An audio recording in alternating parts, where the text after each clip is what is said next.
السلام علیکم ورحمۃ اللہ وبرکاتہ۔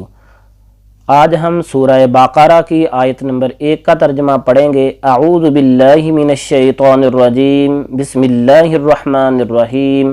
الف لام میم۔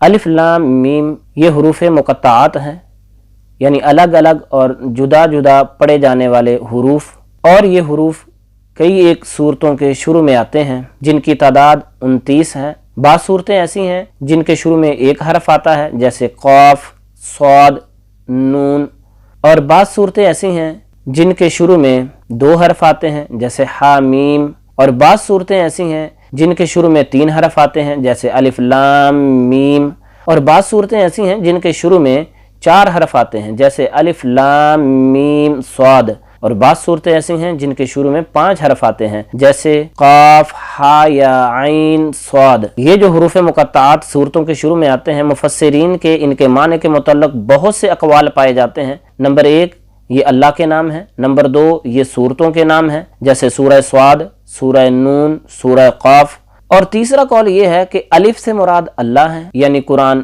نازل فرمانے والے، اور لام سے مراد جبریل امین ہیں، یعنی قرآن کو لے کر آنے والے، اور میم سے مراد محمد ہیں، یعنی جن پر قرآن نازل ہوا۔ اور چوتھا قول یہ ہے کہ یہ حروف کفار کے لیے چیلنج ہیں کہ جن حروف کے ذریعے قرآن نازل کیا گیا وہی حروف تمہارے پاس بھی ہیں، اگر یہ منظم من اللہ نہیں ہے تو انہی حروف کے ساتھ جوڑ کے تم بھی قرآن جیسی کوئی ایک صورت لا کر دکھاؤ۔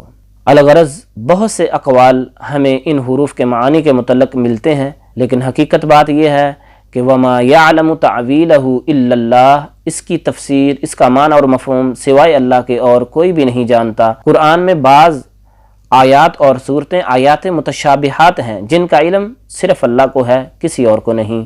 اللہ حکم الحاکمین سے دعا ہے کہ اللہ حکم الحاکمین ہمیں کتاب و سنت کو سمجھ کے عمل کی توفیق عطا فرمائے۔ وآخر دعوانا ان الحمد للہ رب العالمین۔